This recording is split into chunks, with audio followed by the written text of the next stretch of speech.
नमस्कार। अभी सबसे अमीर राज्य झारखंड में है और झारखंड राज्य के लोहरदगा ज़िला में है, जहां से बॉक्साइट का परिवहन होता है और इस ज़िला को बॉक्साइट नगरी भी बोला जाता है। अभी हम टिंकू महतो जी के पास आए हुए हैं, जो कि प्रधानमंत्री जन कल्याण केंद्र के जिला अध्यक्ष हैं और साथ में केंद्रीय खेल मंत्री अनुराग ठाकुर जी द्वारा संचालित जिला सलाहकार सदस्य भी हैं। तो हमारे चैनल में आपको स्वागत है। बहुत बहुत धन्यवाद, आभार। सबसे पहले तो भारत सरकार के केंद्र मंत्री श्री अनुराग ठाकुर जी का हम अपना पूरा परिवार की ओर से, अपना पूरा मित्रों की ओर से आभार प्रकट करते हैं, जिन्होंने एक छोटा सा कार्यकर्ता किसान को, बेटा को इस योग समझा। हम कभी सोचे नहीं थे कि इतना बड़ा पद, एक छोटा सा किसान का बच्चा को इतना बड़ा पदभार मिलेगा, लेकिन कहीं न कहीं हमारा मेहनत लोगों के साथ मिल के काम कर रहे हैं। लोगों का जो भी समस्या रहता है, अभी देखिए विश्वकर्मा योजना को इतना फॉर्म लेके हम फिलअप कर रहे हैं। 30-40 फॉर्म है, उसको डायरी मेंटेन कर रहे हैं, प्रदेश भेज रहे हैं। लोगों का विश्वास है, प्यार है। और हमारे क्षेत्र में लोहरदगा कुड़ू, जो हमारे लोहरदगा विधानसभा क्षेत्र में जो हमको सलाहकारी के रूप में बनाया गया है, तो हम कहीं ना कहीं हमारे जितने भी क्रिकेट, फुटबॉल, हॉकी खेलने वाले बच्चे हैं, गरीब परिवार के हैं, जो अपना सपना पूरा नहीं कर पाते हैं, जो सोचते हैं कि हम क्रिकेटर बनेंगे, जो सोचते हैं कि हम फुटबॉल के क्षेत्र में आगे नहीं बढ़ेंगे, नहीं बढ़ पाते हैं, ऐसे लोगों को हम इनका आवाज़ को ऊपर तक, सेंट्रल तक पहुंचाएंगे और ऐसे लोगों को हम पूरी तरह से मदद करेंगे और ये ऐसे बच्चों को हम आगे बढ़ाएंगे। लोहरदगा ज़िला में क्रिकेट क्लब या क्रिकेट का स्टेडियम उस टाइप का है क्या? अभी तो लोहरदगा में एक स्टेडियम है, लेकिन इसका हालत बहुत खराब है। अगर इसका स्थिति सुधार दिया जाए तो हमारे 7 मंडल हैं, 7 प्रखंड हैं लोहरदगा जिला में, 7 मंडल के यहाँ बच्चे क्रिकेट, फुटबॉल खेल सकते हैं। इसका लेके भी हम मुद्दा को आगे बढ़ाएंगे और इस पे हम खेल मंत्री श्री अनुराग सिंह ठाकुर जी को और हमारे जिला सलाहकार जी को, लेकिन कहीं ना कहीं हम देख पा रहे हैं कि झारखंड से या हमारे क्षेत्र से, लोकल क्षेत्र से खिलाड़ियों के ऊपर इतना ध्यान नहीं दिया जाता है। तो केंद्र सरकार से आप क्या आग्रह करना चाहेंगे और झारखंड सरकार को आप क्या कहना चाहेंगे? देखिए, अभी हमारे क्षेत्र में जितने भी बच्चे हैं जो पढ़ने लिखने आते हैं, सभी गरीब परिवार के हैं। कोई इतना धनी मानी नहीं है। और हमारे गरीब परिवार के बच्चे खेलते हैं अच्छा क्रिकेट, अच्छा फुटबॉल, तो कहीं ना कहीं अच्छा लगता है। लेकिन राज्य सरकार, यहाँ का जो सरकार है, यहाँ का जो रीति है, यहाँ इतना भ्रष्टाचार, करप्शन, जिन दहाड़े रेप कर दिया जा रहा है दलित बच्चा का, हिंदू हमारे भाई माता बहनों का रोज करप्शन हो रहा है, रोज रेप हो रहा है, मर्डर हो रहा है। लेकिन यहाँ इतना दुर्लभ भ्रष्टाचार से, यहाँ का सरकार से, झारखंड की सरकार से हम कोई उम्मीद तो नहीं रख सकते हैं कि ये हमारे बच्चों को आगे बढ़ाएंगे। 5 लाख बोला था नौकरी देंगे, अभी हमारे 5000, आप बता दीजिए कि 5000 हेमंत सरकार हमारे झारखंड में नौकरी दिया है। अगर यहाँ भाजपा की सरकार रहता, यहाँ पे तो भाजपा का भी सरकार था इससे पहले रघुवर दास की सरकार थे, तो आप देख सकते हैं रोड बना, सड़क परिवहन, यहाँ उस समय बहुत सारे वैकेंसी भी लाए गए हैं, उसमें बहुत सारा भी घोटाला दिखता है। सड़क परिवहन विभाग द्वारा बनाया जा रहा है, बहुत सारा वहाँ खामियां दिखता है। तो इस विषय में क्या कहना चाहेंगे? देखिए, कहीं ना कहीं राज्य सरकार की त्रुटि है, इसको उजागर करने का काम हम करेंगे। यहाँ पे आप हमारे गांव आए हैं, हमारे गांव के आप कभी आइएगा तो देखिए, यहाँ पे, यहाँ का सड़क का स्थिति, बरसात में आके देखिएगा, नाला बहता है। लेकिन हम राज्य सरकार को, यहाँ का विधायक को, रामेश्वर उरांव जी को, वित्त मंत्री जी को लेटर दिए, लेकिन अभी तक हमारा गांव का सड़क नहीं बना। तो इस सरकार से ना ही हम विकास का बात कर सकते हैं, ना ही इस सरकार से मुझे कोई तरह से विश्वास ही नहीं है कि यहाँ पे जनता इस सरकार से खुश है। यहाँ की जनता इस सरकार से पूरी तरह से नाखुश है। लेकिन राज्य सरकार द्वारा भी तो बोला जाता है कि हम भी विकास कर रहे हैं, हम भी एग्जाम अभी दिवाए हैं, एग्जाम अभी इसका जो कि पेपर भी लीक हो गया सुनने में आ रहा है। देखिए, ये तो कल ही हम लोग हेमंत सोरेन जी का पुतला दहन किए हैं। परसों दिन की बात है, लोहरदगा हो चाहे कोई और भी जिला है, यहाँ पे देखिए एग्ज़ाम था, एग्ज़ाम रखा गया, लेकिन यहाँ पे पेपर लीक कर दिया जाता है। कारण क्या है? बीजेपी सरकार में तो ऐसा कभी सुनने को नहीं मिला, लेकिन यहाँ सब चाहते हैं कि हमारे कांग्रेस का बेटा बेटी, चाहे जेएमएम कार्यकर्ता का बाल बच्चा, अपने लोगों को चाह रहे हैं कि पेपर लीक करके अपने अपने लोगों को नौकरी दिलाएं, घुसाएं। तो ऐसे जो पढ़े लिखे हमारे भाई बंधु हैं, जो इतना तेज हैं, ब्रिलियंट हैं, इनको नौकरी नहीं मिल पा रहा है। कहीं ना कहीं सरकार का करप्शन, इस सरकार की नीति, ये भ्रष्टाचार की सरकार को हम लोग जड़ से उखाड़ फेंकने का काम करेंगे। छात्रों भी नाखुश है, छात्रों के ऊपर भी अत्याचार किया गया था। रांची में हम उसी दिन थे, भाजपा कार्यकर्ता के ऊपर लाठीचार्ज कर दिया जाता है, छात्रों के ऊपर लाठीचार्ज कर दिया जाता है। जैसे कि अभी हम लोग फिलहाल देखें कि हमारे शिक्षा मंत्री जो कि झारखंड का बनाया गया था, बेबी देवी को, अब अपना कमान ले लिए हैं मुख्यमंत्री जी हेमंत सोरेन जी, खुद ले लिए हैं। तो ऐसा भी यहाँ देखने को मिलता है। इस विषय में क्या कहना है आपका? देखिए, जगन्नाथ महतो नहीं रहे, बहुत दुख की बात है। उभरता नेता थे, लेकिन इनके जगह पे बेबी महतो, इनका वाइफ को पत्नी शिक्षा का पदभार दिया गया है। अगर ऐसे लोगों को शिक्षा मंत्री बनाया जा रहा है, तो आप ही सोचिए कि यहाँ कहाँ से विकास होगा। विकास कहाँ से होगा? कहाँ से स्टूडेंट आगे बढ़ेंगे? कहाँ से यहाँ गरीब परिवार के बच्चे उभरेंगे? गरीब गरीबे रहता चला जाएगा, अमीर अमीरते बना चला जाएगा, कभी यहाँ का विकास नहीं हो पाएगा। इस सरकार से हमें उम्मीद ही नहीं है कि यहाँ पे जो कम पढ़े लिखे लोगों को मंत्री नेता बना दिया जाता है, आज शिक्षित लोग को कुछ पदभार नहीं दिया जाता है जो कम पढ़े लिखे हैं। तो ये लोग से क्या हम उम्मीद कर सकते हैं कि ये हमारे राज चलाएंगे? हालांकि अभी बेबी देवी को उत्पाद विभाग सौंपा गया है, उत्पाद विभाग जो भी मंत्रालय है ये सौंपा गया है, और शिक्षा विभाग का जो भी कार्यभार था वो हेमंत सोरेन जी मुख्यमंत्री जी खुद ले लिए हैं। और खनन विभाग हो, ऐसे बहुत सारे मंत्रालय को अपने हाथ में खुद ले लिए हैं। और अभी जैसे कि हम देख पा रहे हैं झारखंड का लोहरदगा जिला, जिसमें बॉक्साइट 1940 से 40 के दशक से यहाँ बॉक्साइट का दोहन किया जा रहा है, लेकिन अभी आपको लोहरदगा विकसित दिखता है क्या? देखिए, यहाँ पे जो लोहरदगा पहले थी, आज से 15-20 साल पहले का कहानी हम बता रहे हैं। जो यहाँ का स्थिति थी, इस स्थिति से अभी तक कोई उजागर हमको देखने को नहीं मिला है। यहाँ देखिए, बेबी देवी शिक्षा मंत्री पहले बनाया गया। यहाँ का जनता, पूरा झारखंड का राज्य का जनता आंदोलन किया, तब इनको फिर उत्पाद विभाग, मानिए हेमंत मुख्यमंत्री जी अपने पदभार पे शिक्षा विभाग को रखते हैं और इनको उत्पाद विभाग थमा देते हैं। लेकिन उत्पाद विभाग चलाने के योग भी बेबी देवी नहीं है।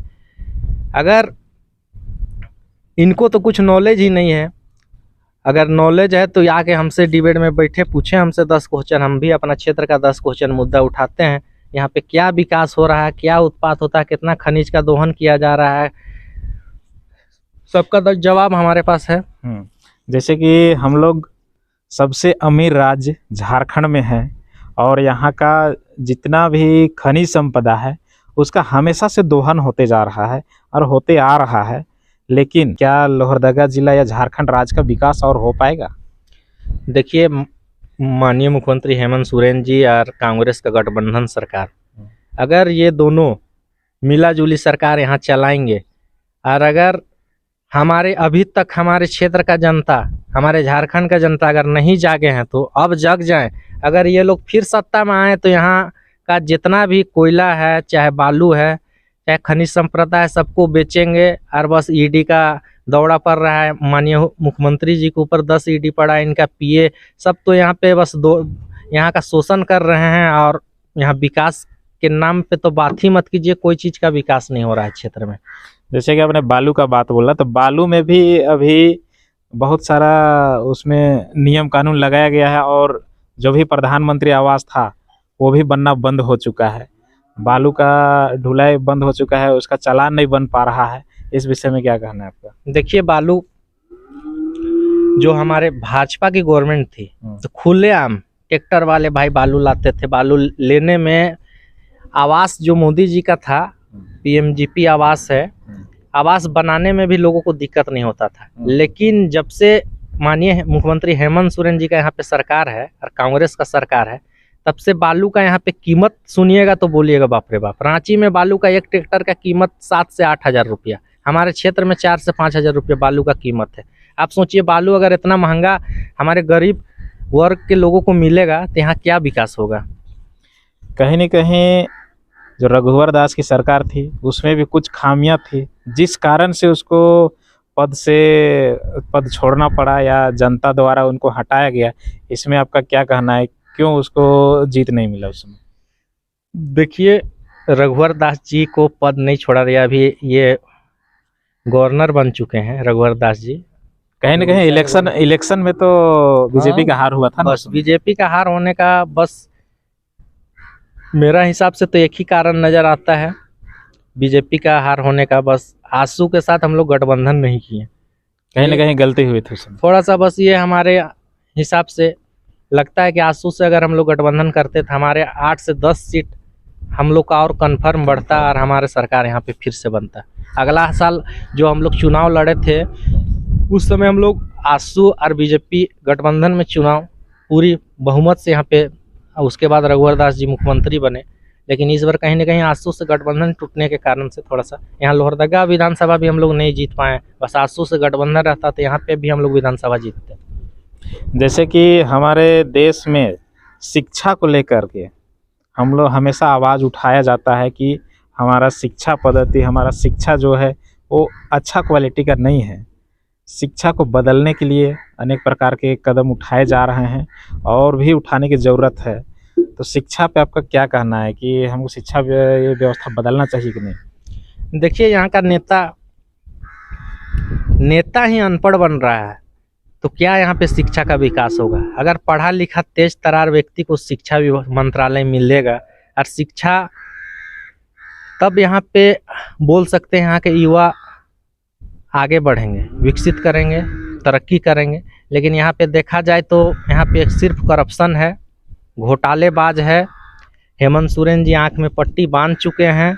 और यहाँ देखा जाए तो कहीं ना कहीं हमारे राज्य में केवल करप्शन हो रहा है, दिन दहाड़े माता बहनों का मर्डर हो रहा है और कुछ सुनने के लिए मिल ही नहीं है। उसके बाद भी दिन दहाड़े रांची में, हजारीबाग में, जहाँ बोलिए दंगा प्रसाद हो रहा है लेकिन कोई कार्रवाई नहीं किया जाता है। तो कहीं ना कहीं इस सरकार को, गठबंधन की सरकार को जड़ से उखाड़ फेंकेंगे, तभी जाके यहाँ पे पुनः बीजेपी की सरकार बनेगी। तो हम कह सकते हैं यहाँ पे 100 नहीं 110% विकास होगी।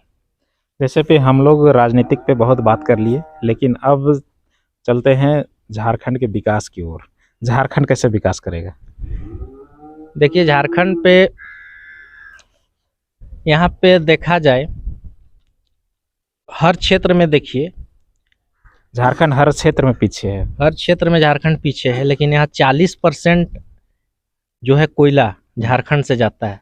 देखा जाए तो झारखंड सबसे अमीर राज्य है, खनिज संपदा से भरा हुआ है। खनिज संपदा से भरा हुआ, लेकिन है, अभ्रक है, कोयला है। लेकिन झारखंड पीछे होने का कारण बता रहे हैं। कहीं ना कहीं अगर ये सब जो पैसा ईडी कैश पकड़ रहा है, इस सबको क्षेत्र में लगाएंगे, क्षेत्र का विकास करेंगे। यहाँ पे जो मेरा गांव का सड़क नहीं बना, मुख्यमंत्री जी को भी लेटर यहाँ सांसद सुदर्शन भगत के माध्यम से फॉरवर्ड किया गया, लेकिन आज तक सड़क नहीं बना, पीछे 4 से 5 साल हो गया। तो यहाँ पे क्या विकास का हम उम्मीद रखते हैं? अगर इस प्रकार के नेता यहाँ पे रहेंगे झारखंड में तो झारखंड पूरी तरह से और बर्बाद हो जाएगा। और ऐसे लोगों को कैसे लोगों के सामने लाए कि ये आपके विकास में रोड़ा बन रहे हैं। तो ऐसे लोगों से बचने की ज़रूरत है। और झारखंड में जैसे कि अभी न शिक्षा का हब है, न आपको व्यवसाय का हब है, न आईटी शहर है। तो हमारे क्षेत्र में आईटी शहर होना चाहिए कि नहीं? झारखंड में आईटी शहर होना चाहिए। देखिए, झारखंड में 110% आईटी शहर होना चाहिए। आईटी शहर अगर झारखंड में रहेगा तो लाखों युवा भाई बहनों को यहाँ पे रोजगार मिलेगा। सबसे बड़ा कारण, मोबाइल बनेगा, मैन्युफैक्चरिंग होगा, सारा काम अगर आईटी सेक्टर रहने से लाखों लोग को रोजगार मिलेगा। अगर झारखंड की राजधानी रांची में आईटी शहर रहेगा तो रांची का नज़ारा बदलेगा और यहाँ लोग दूर दूर से घूमने आएंगे। इससे बड़ा खुशी और क्या हो सकता है? जैसे कि झारखंड में टूरिज्म का विकास अभी तक नहीं हो पाया है, जो कि झारखंड के विकास में टूरिज्म भी एक अहम भूमिका निभाता है। इस बारे में आपका क्या कहना है? देखिए, हम छोटा सा एग्जांपल देंगे। पूरा भारत में 28 राज्य है, सबसे छोटा राज्य कौन है? गोवा।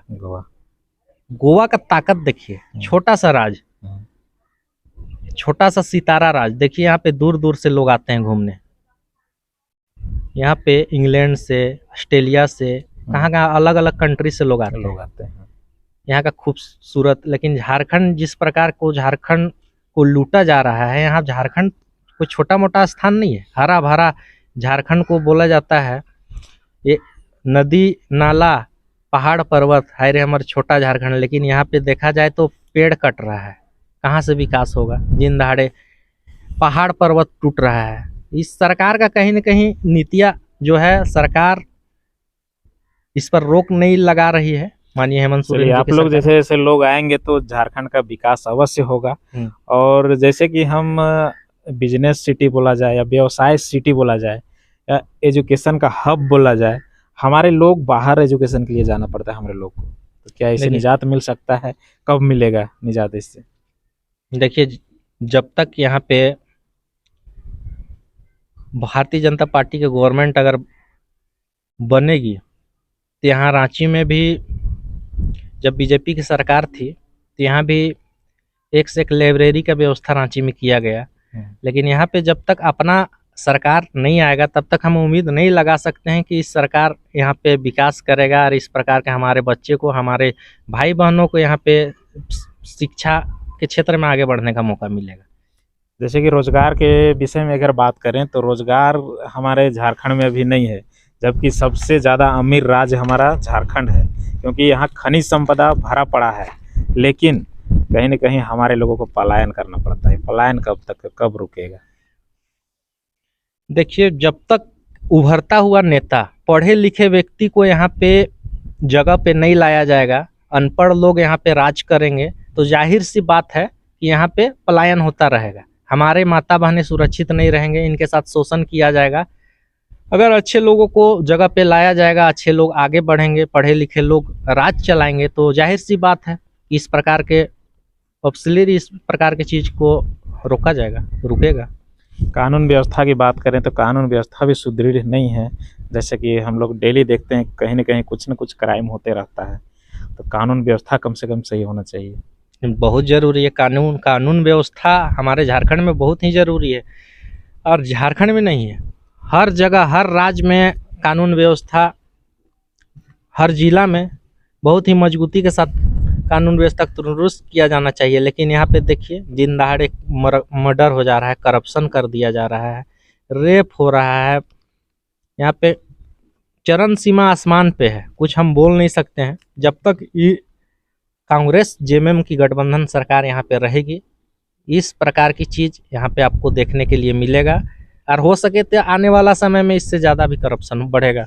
अगर ये हमारे क्षेत्र की, हमारे झारखंड की जनता नहीं इस बार जगेंगे 2024 में, तो इनका अंजामा हमारी झारखंड की जनता, हम और आम पब्लिक को भुगतना पड़ेगा। जिस तरह से माननीय हेमंत सोरेन जी छात्रों के ऊपर लाठी बरसा दिए, पार्टी कार्यकर्ताओं के ऊपर लाठी बरसा रहे हैं, महिलाओं के ऊपर लाठी बरसा रहे हैं, इनको सत्ता में दिलाने वाले हम और आप और हमारे जो जमीनी स्तर के जितने भी माता बहनें हैं, गरीब बुजुर्ग है, गरीब आदिवासी महिलाएं, आदिवासी के बोलते हैं हम, आदिवासियों के तक साथ दिन दहाड़े शोषण किया जाता है, लेकिन प्रशासन भी तुष्ट है, ना इस पे कार्रवाई किया जा रहा है। तो अगर इस प्रकार की यहाँ पे चीज़ देखने को लिए मिल रहा है तो हम समझेंगे, जाहिर सी बात है कि ऐसा स्थिति अगर रहेगा तो विकास का हम ये तो बोलते हैं कि हम जल जंगल की सरकार हैं, हम मूलवासियों का सरकार हैं। देखिए, फिर इनके साथ जल जंगल ही बोलते हैं। माननीय मुख्यमंत्री जी बोलेंगे जल जंगल, यहाँ पे तो जंगलों को काटा जा रहा है। वृक्ष लगाने के नाम पे तो वृक्ष, हम पौधारोपण का कार्यक्रम किए थे ना, हजारों की संख्या में पौधा हमारे नेतृत्व में क्षेत्र में लगा, लेकिन यहाँ पे देख रहे हैं पौधा काटा जा रहा है, पहाड़ पर्वत तोड़ा जा रहा है, नहरें जो अच्छा है, इस पे कोई रोक नहीं, कोई ऑब्जेक्शन नहीं। कहीं न कहीं झारखंड का विकास नहीं हुआ है।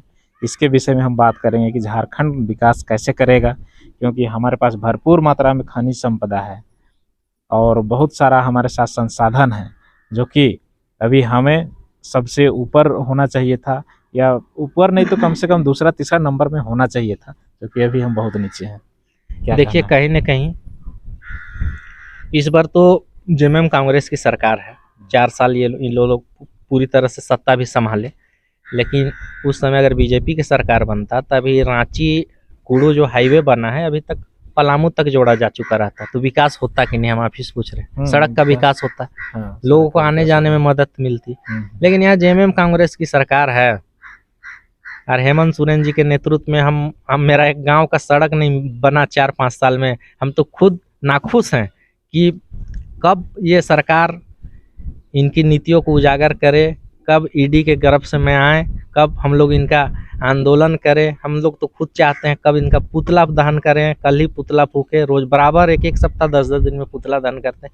लेकिन यहाँ भ्रष्टाचार की सरकार चरम सीमा पे है। इस सरकार से हम उम्मीद नहीं कर सकते हैं।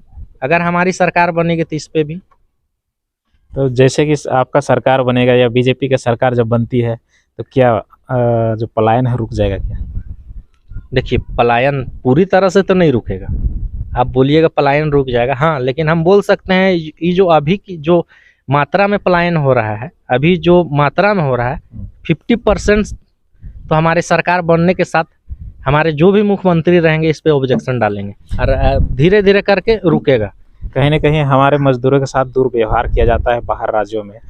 मजदूरों का डाटा सरकार के पास होना चाहिए कि नहीं? हमारे क्षेत्र से इतने लोग बाहर गए हैं, ये कहीं कुछ हो जाता है, जैसे बिल्डिंग में काम करते हैं तो वहाँ से गिर जाते हैं, मौत हो जाता है, उसका परिवार यहाँ इंतज़ार करता है कि हमारा फैमिली मेम्बर है, हमारा पति है, हमारा बेटा है, काम करके आएगा और हमारा घर परिवार चलेगा। लेकिन कहीं ना कहीं मजदूरों का सुरक्षा के बात अभी कोई नहीं करता है। इसमें क्या कहना है? देखिए, सब मोदी जी हैं। मोदी जी भारत देश के प्रधानमंत्री हैं। यहाँ से जितना लोग हमारे देश से अलग कंट्री गए थे, रूस, यूक्रेन, जहाँ जहाँ गए, मोदी जी एक एक करके लाए ना सबको। लेकिन इस प्रकार का सत्ता में इस प्रकार का चाहिए मोदी, योगी जी जैसा चाहिए। योगी जी को देखिए, पूरा डाटा एक्यूरेट रहता है, इतना लोग बाहर जा रहे, इतना क्या है क्या नहीं। इस प्रकार का यहाँ पे सत्ता चलाने के लिए चाहिए जो कि सत्ता को संभाले। और हमारे जितने भी जनता बाहर जाते हैं, जितने भी मजदूर वर्ग के लोग जब बाहर जाते हैं, इनका आंकड़ा रखना चाहिए, बहुत ही ज़रूरी है। और अच्छा बात आपने बोला, बहुत ही अच्छा बात आपने बोला कि आंकड़ा तो होना ही चाहिए। लेकिन कम से कम आप उनको रोजगार नहीं दे सकते हैं तो उसको सुरक्षा भी तो दे सकते हैं। सरकार की जिम्मेवारी भी होती है कि वो कम से कम अपने लोगों को रोजगार नहीं दे तो सुरक्षा तो दे सकता है, क्योंकि वो कहीं ना कहीं अपने घर परिवार को छोड़ के जाता है। एक दिन उसको काटना मुश्किल हो जाता है। हम और आप उसका जीवन एक दिन नहीं जी सकते हैं, ऐसा जीवन खून के आंसू रोते हैं। लेकिन कहीं ना कहीं उसका परिवार को देख के, अपने परिवार के हालात को देख के वो घर छोड़ के निकलते हैं, फिर भी उसके साथ ऐसा दुर्व्यवहार होता है। और हम जैसे पत्रकार जब आवाज़ उठाते हैं तो हमारे ऊपर एनएसए भी लगा दिया जाता है। देखिए, झारखंड का यही रवैया है। आज आप लोग हमारे पास आए हैं, हम कोई मुद्दा को यहाँ पे हाईलाइटेड करेंगे, आवाज़ उठाएंगे, तो लोग हमारे यहाँ से मुख्यमंत्री जी का फ़ोन चला आएगा, जिला पे वित्त मंत्री जी फ़ोन करेंगे, थाना पे इसको रोका जाए, इनकी आवाज़ों को रोका जाए। लेकिन कब तक इस प्रकार का रवैया रहेगा? आप पत्रकारों को ऊपर भी अत्याचार कर दिया जाता है। यहाँ पे तो जिंदाड़े रांची में पत्रकार भाई बहनों को भी ऊपर लाठी बरसा, हम तो खुद थे मौजूद। लेकिन देखिए, यहाँ का स्थिति अगर ऐसा रवैया रहेगा, माननीय मुख्यमंत्री जी यहाँ पे राज करेंगे, हेमंत सोरेन जी, तो यहाँ का स्थिति सुधरने वाला नहीं है। कहीं न कहीं ये राजनीतिकरण हो जाता है सारी चीज़ों का। हमें लगता है कि सरकार बदलती है, लेकिन झारखंड जैसे राज्यों का व्यवस्था या दुर्व्यवहार वैसा ही किया जाता है हमेशा से। कहीं न कहीं यहाँ बीजेपी का भी सरकार रहा है, लेकिन अभी जिस गति से विकास होना चाहिए था वो हमें नहीं दिखता है। इस विषय में क्या कहना है? देखिए, यहाँ केवल तुष्टीकरण की राजनीतिक हो रहा है झारखंड में। आप पलामू चले जाइए, हजारीबाग चले जाइए, चतरा चले जाइए, यहाँ का जितना भी 24 जिला का आंकड़ा उठा के देखिएगा। आप लोग को तो न्यूज़ आता हो, आप लोग पत्रकार, हमको बताने की ज़रूरत नहीं। हम लोग से तब बहुत ही अनुभवी और बहुत सारा कुछ आप लोग को ज्ञान है कि कहाँ यहाँ जिला में क्या आंकड़ा है, कितना लोग का रोज़ मर्डर हो रहा है, कितना लोग के साथ शोषण हो रहा है, कितना हमारे बहनों को रेप कर दिया जाता है। लेकिन ये रेपिस्ट को सज़ा नहीं मिल रहा है झारखंड में। सही बात है। कहीं न कहीं झारखंड ना या पूरा और जगह में भी हम देख सकते हैं कि ऐसे आंकड़े आते रहते हैं, लेकिन सरकारें कभी न कहीं बीजेपी की हो या कांग्रेस की हो या बीजेपी की अब जेएमएम का हो, सबका कहीं न कहीं हमें कुछ न कुछ तो कमी नज़र आता है, लेकिन किसी में कम किसी में ज़्यादा भी नज़र आता है। देखिए, आप अपने से बताइए, रघुवर दास यहाँ 5 साल सत्ता में थे भाजपा में, विकास हुआ क्षेत्र की नहीं। उस समय इतना करप्शन था, इतना शोषण होता था, रेप होता था इतना, आप ही बताइए। खैर ये ज़्यादा नहीं, डाटा 4-5 साल डाटा पहले। तो लोगों के पास अवेलेबल है, हाँ। लोग बताएंगे, कमेंट करके आप लोग बता सकते हैं कि किसकी सरकार अच्छी है, क्या है।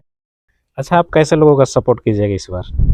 देखिए, इस बार जो हमारे माता बहनों के लिए आवाज़ उठाएंगे क्षेत्र में, जो आंदोलनकारी हमारे विधानसभा में उभरेंगे, जो हमारे आवाज़ हमारे साथ मिलजुल कर हमारे आवाज़ को आगे बढ़ाने का काम करेंगे, हमारे माता बहनों का जो शोषण हो रहा है इनके विरोध में लड़ेंगे, लड़ाई लड़ेंगे। शोषण के विरोध में क्षेत्र में जो भी लड़ाई लड़ेंगे, हम इनके साथ खड़ा हैं। और हम ही नहीं, यहाँ पे रोड, नाली, सड़क, जो विकास थम गया है, ये जो लोग बोलते हैं कि हम विकास कराएंगे, ये कराएंगे, लेकिन अभी से ही हमको पता चलना चाहिए कि कौन हमारे विधानसभा क्षेत्र में इस प्रकार का नेता है जो हमारे आवाज़ को, हमारे आम जनता की आवाज़ को उठा रहे हैं। आपके नज़र में कौन नज़र आते हैं इस टाइप के? देखिए, अभी तक तो हम नहीं बता सकते हैं। मेरे नज़र में नहीं, हम बीजेपी, कांग्रेस या जेएमएम नहीं खेल रहे हैं। आपको नॉर्मल कौन नज़र आते हैं? अच्छा नेता कौन मेरा है? क्षेत्र में अभी तक उभरता हुआ सितारा नेता मेरा नज़र में लोहरदगा में नहीं, नज़र ही नहीं आ रहा है। जैसे कि देख पा रहे हैं कि हमारे क्षेत्र में उस टाइप का जो नेता बोला जाए जो कि विकास करे लोहरदगा का, लोहरदगा जो कि बॉक्साइट का नगरी है, बॉक्साइट का लाल सोना के तौर पे जाना जाता है, जो कि लोहरदगा के सिर में ताज बन के बैठा हुआ है। लेकिन कहीं न कहीं यहाँ के लोग बेरोजगार हैं, भ्रष्टाचार के शिकार होते हैं, और न यहाँ पे एक स्कूल अच्छा है, न स्टेडियम है, न कुछ है। हमेशा यहाँ के लोगों के साथ शोषण किया जाता है। पहले अंग्रेज करते थे और अब इन नेताओं के द्वारा यहाँ शोषण किया जाता है।